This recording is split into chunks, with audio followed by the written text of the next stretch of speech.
Good morning and good morning, Senna. I hope you're well. I'm well. We thank God. So, what do you make of the back and forth? Because Al Jazeera is now responding to a media house in Ghana saying that we've already sent a response to the president, which means they did that even before the 7 days expired. I'm sure you read the letter from the presidency to Al Jazeera. What do you think? Quite an interesting conversation. Good morning once again to the valued listeners of Radio Gold and your online viewers as well. I think it's pretty obvious that, like it is often said, the wife of Caesar must always be above reproach. And I mean here Cleopatra. You see, the presidency is a representation of Ghanaians. He becomes the fountainhead of the country. And so ordinarily, it should be our responsibility to ensure that the presidency is above reproach. Correct. Now we have a situation where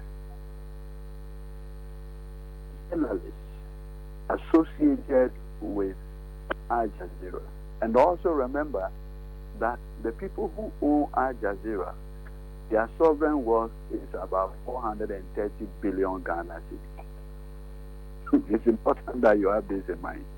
The owners of Al Jazeera are not jokers. Ghana's gold. Al Jazeera is owned by sovereign wealth, about $430 billion. Excuse me to say, we are cap in hand with the IMF billion. People who own Al Jazeera have 430 billion. Global investment. It's a no joke. You see, our president, respectfully, Mr. Akufo-Addo, has no shame at all. Has no shame at all. And you see, Senna, what I find intriguing is even the courage by him to write that letter. The courage by him to even write the letter. Excuse my language. Yes, rough analogy. Can you imagine a thief going to court that he has been defamed?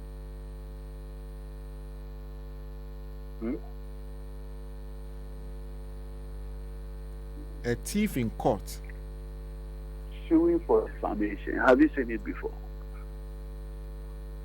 Well, where he has not stolen what you are alleging he has stolen, he can sue, can't he? Is it not a thief? Because remember that defamation is a character action, correct? Is defamation not a character action? It's a character. So immediately you are saying that, but for this publication, I am known to be a noble man, honest man. Because of this, your publication. But a thief is a thief. Or so for me, the courage by the president to even go to Al Jazeera to ask for a retraction and apology is mind-boggling. But you see, the people, the handlers of the president, are doing him a great disservice.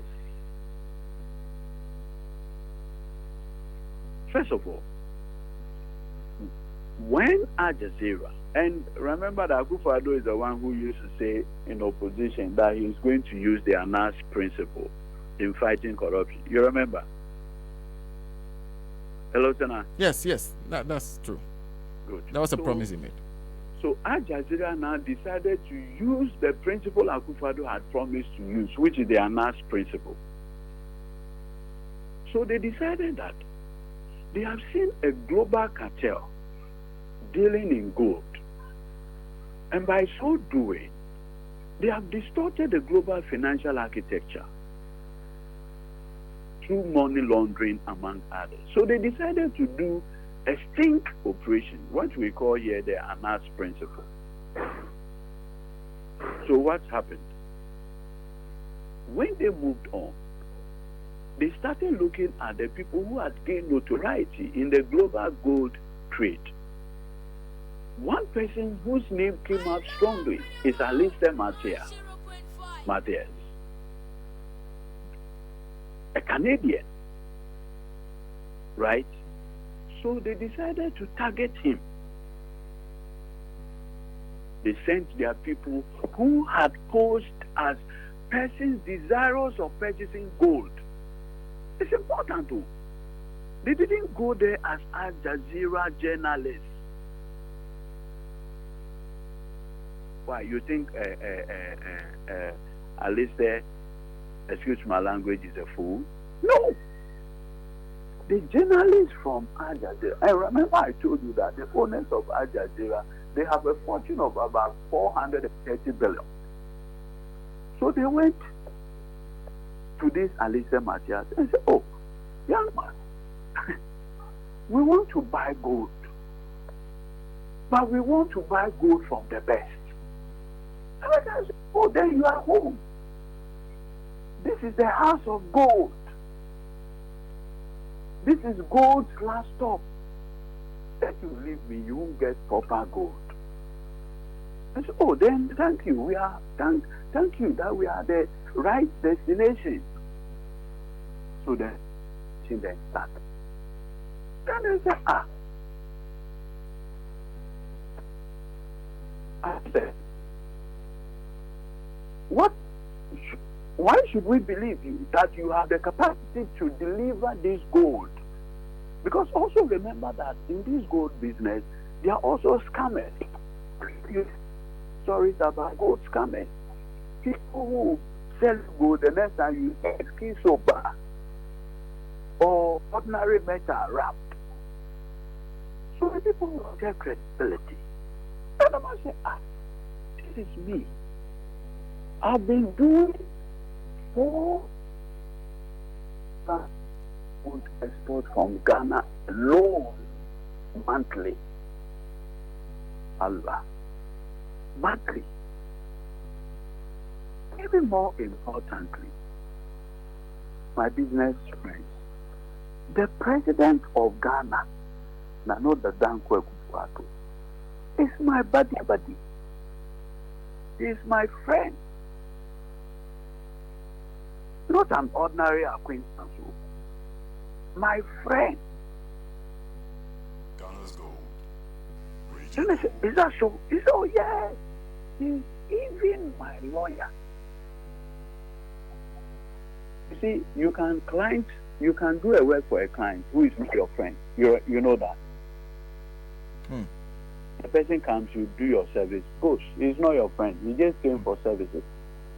So he said, the president of Ghana is my friend. Oye mi chocho mucho. Oye ma downfall.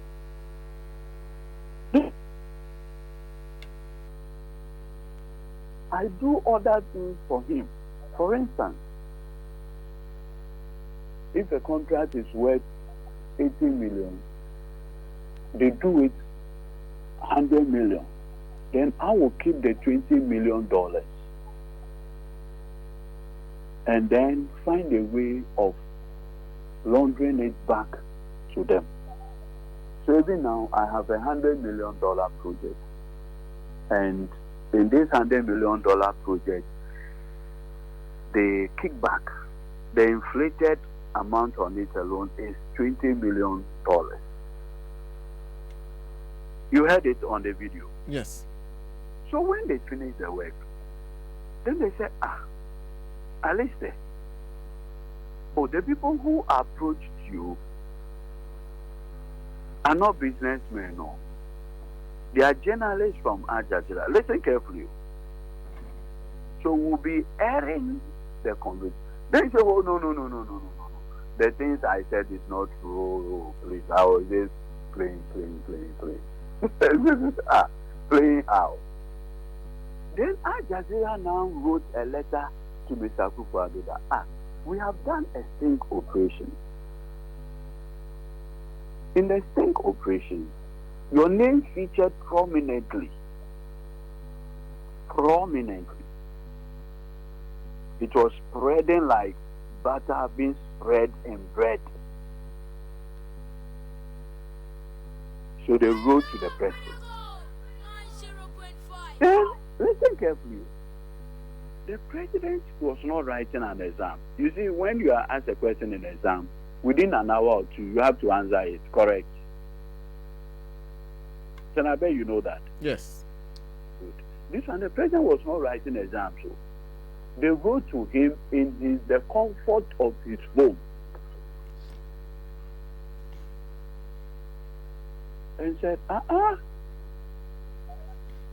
Commander, this is what we have heard, that this gentleman had mentioned your name. What would the president do? When you go back to your law firm, because your law firm still has your name, Akufo-Addo and Prempeh, you know, so. So you go back to your law firm and say, this person called Alistair, was there any time within this period that we ever represented him? Then the people in your firm will do a check and then say no, yes. This one it requires a yes or no answer. Or Senna, you don't think so? Whether or not he knew him. Yes, it's a yes or no answer. Yes, of course. So the president had the opportunity to go back and do all this before answering Al Jazeera. Finally, he called his lawyer, my learned senior, Esuma, and said, Esuma, this letter you have received from Al Jazeera, respond as follows. 1, tell them that I do not recollect, or quote unquote, I have no recollection. When you say you have no recollection, is it a denial? No. It's not a denial. In law, we call it equivocation. And that means? You see? And that means, the equivocation means? What it means is that you've not denied a thing. What it also means is that, it's possible you have met him. It's possible he's your friend. But with the passage of time, you don't have a recollection of that relationship.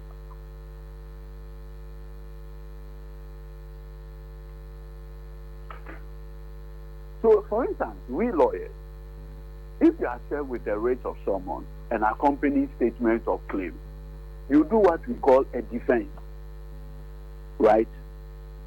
In the defense, you have two things. You can admit, for which you know the consequence. You can deny. But every lawyer is told one thing in law school, that a general traverse is not good. You have to deny the paragraphs specifically. Or admit the paragraphs specifically, because each one of them has its legal consequence or effect. In fact, there are even instances where we do what we call confession and avoidance. You confess, but you avoid the legal consequence by providing another explanation. No, I think we need to make a bit more time, maybe perhaps next week, to have a conversation on this extensively, myself and you, if you have time.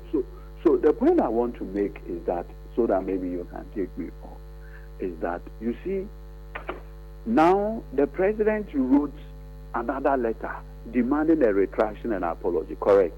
Yes. Al Jazeera, as a news broadcast station, has not done anything. In any case, it was not even Al Jazeera that said Akufo-Addo is a friend of Alistair.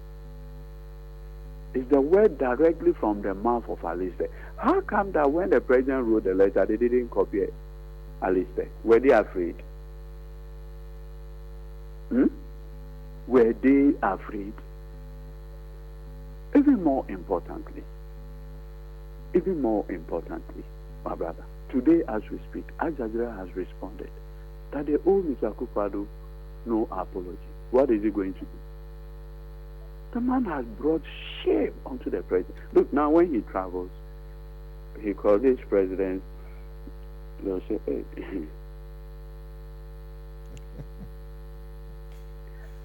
Immediately they see him coming, they will stop of gossip and joke. Oh. Well, you are the lawyer, and I wanted some education on something, because the president's lawyer at some point also, in that response to Al Jazeera, first response, said he had not practiced since 2000.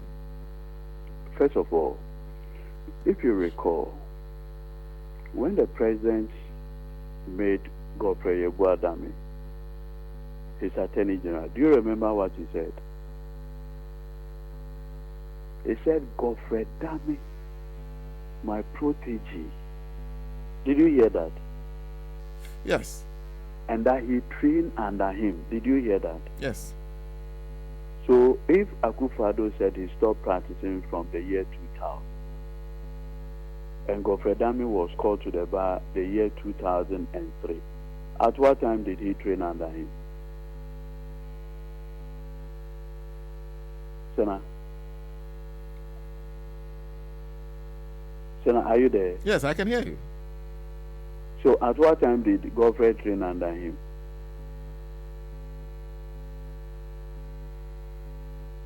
Because you claim that you stopped practicing in the year 2000, correct?